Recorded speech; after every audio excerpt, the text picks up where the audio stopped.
अखिलेश का ये कदम कांग्रेस पर भारी न पड़ जाए। क्या सपा और कांग्रेस कर बैठेंगे बागेश्वर वाली भूल?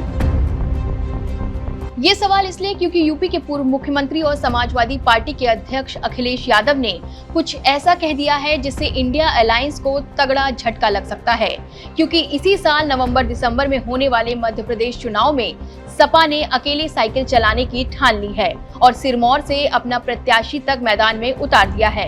इतना ही नहीं, वो तो खुले मन से ये भी कह रहे हैं कि हम गठबंधन का हिस्सा जरूर हैं, लेकिन समाजवादी पार्टी की लड़ाई अपने अलग रास्ते की भी लड़ाई है। सोचिए, हमारे गरीब भाई बहन अगर सरकारी स्कूल बंद हो जाएंगे तो क्या प्राइवेट स्कूल में इनके बच्चे पढ़ पाएंगे? क्या उनका भविष्य होगा? और जब पढ़ाई लिखाई नहीं होगी तो कोई भविष्य नहीं होगा। इसलिए अगर कम से कम अपने बच्चों के भविष्य को सोच करके ऐसी सरकार जिसने स्कूलों को बंद कर दिया हो, ऐसी सरकार को हटाने का काम करना।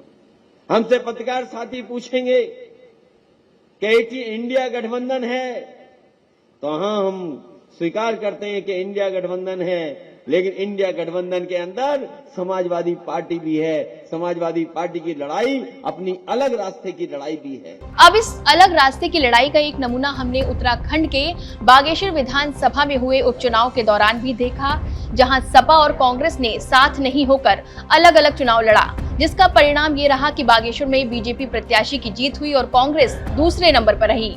इस सीट से पार्वती दास ने कांग्रेस के बसंत को हरा दिया। यहाँ सपा प्रत्याशी की जमानत तक जब्त हो गई। सपा प्रत्याशी को केवल 337 वोट मिले। इसको लेकर उत्तराखंड के पूर्व मुख्यमंत्री हरीश रावत ने भी अपनी गलती मानी थी और कहा था कि हमें बागेश्वर में साथ लड़ने के लिए सपा से बात करनी चाहिए थी। हाँ, वो हमारे वोट कितना या सपोर्ट कितना मैटर करता वो नहीं है, लेकिन एक से एक मिल करके दो होते हैं। तो सहयोग जहां मिल सकता है वो सहयोग चुनाव में हमेशा लिया जाना चाहिए। चुनाव में आप हम इस बात के लिए वो नहीं हो सकते हैं कि नहीं हम कर लेंगे। आपको जहां से भी सपोर्ट आ सकता है वो सपोर्ट जुटाना चाहिए। मैंने कहा कि रणनीति बनाने का दायित्व किसी और के ऊपर था, उन्होंने क्या सोच करके किया मुझे नहीं मालूम, लेकिन मुझसे भी ये चूक हुई।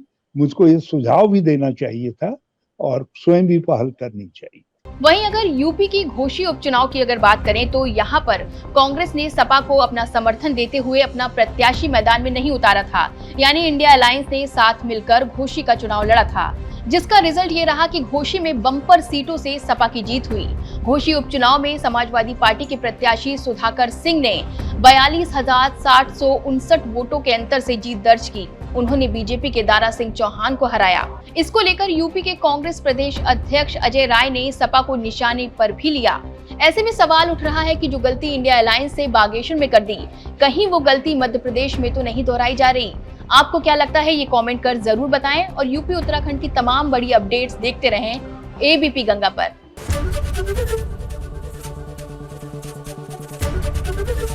एबीपी गंगा, खबर आपकी, जुबान आपकी।